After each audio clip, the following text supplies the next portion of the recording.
Good evening. I have this memory. It's the eve of my 8th birthday. Dad is still in D.C., tending to urgent matters in the Senate. That night, as a surprise, Mom told me, Bo, and Hunter to get in the car. I remember pulling up to the Wilmington Amtrak station, riding up the escalator to the platform. The train stops, doors open, and Dad steps out. As soon as I saw him, I run down that platform and jump into his arms. Like magic, Mom brought out a cake, they sang happy birthday, and I blew out the candles. Dad hugged me, and he said that he had to get back to work. He crossed to the southbound train, and off he went to D.C. That was a snapshot of one moment, of one day, on this extraordinary journey of being Joe Biden's daughter.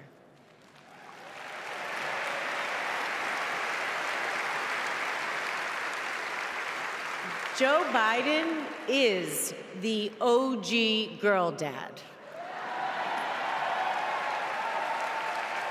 He told me I could be anything and I could do anything. As a child, I would sit on the leather chair in his office doing my homework, and he would sit next to me doing his work, drafting the Violence Against Women Act.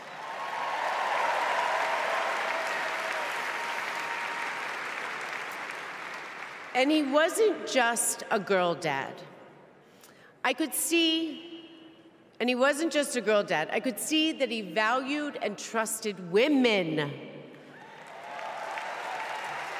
How he listened to his mother, how he believed in his sister, and most of all, how he respected my mother's career. Dad was always there, doing everything he could to be a true partner to her. Dad, you always tell us, but we don't tell you enough, that you are the love of our lives and the life of our love.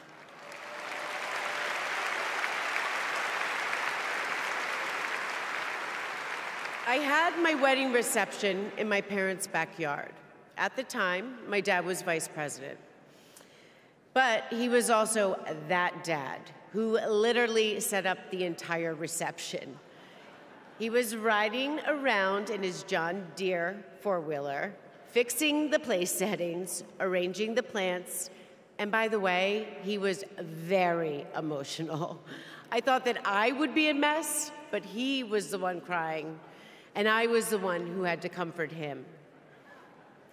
Before he walked me down the aisle, he turned to me and said that he would always be my best friend.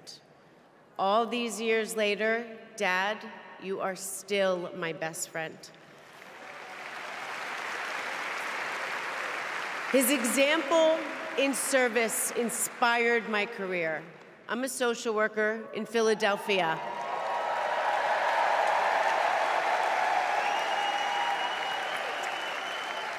I support formerly incarcerated women as they heal from past trauma and they reclaim their lives. Dad always told me that I was no better than anybody else and nobody was better than me. He taught me that everyone deserves a fair shot and that we shouldn't leave anyone behind. That's what you learn from a fighter who has been underestimated his entire life. When I look at Dad, I see grace, strength, and humility. I see one of the most consequential leaders ever in history.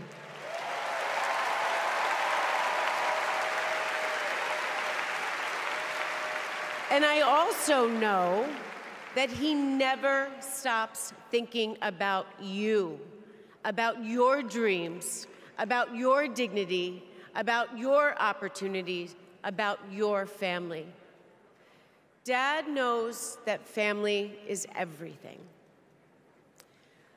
When Hunter and I lost our brother Bo to cancer in 2015, the grief and the pain felt like it might never end.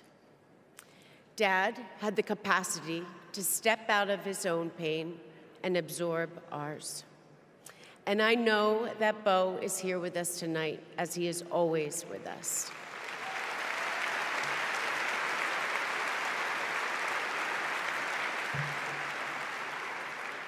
After Bo passed, I got this tattoo on my wrist. It says, "Courage, dear heart."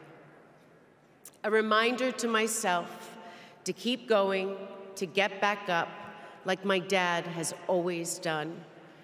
He has taught me that a courageous heart is a miraculous thing. A courageous heart can heal a family. A courageous heart can heal a nation, and maybe even the world. And now, this election requires the courageous hearts of all of us. In 2020, my dad selected Kamala Harris to beat Donald Trump. And he knows in 2024, she will beat Donald Trump again.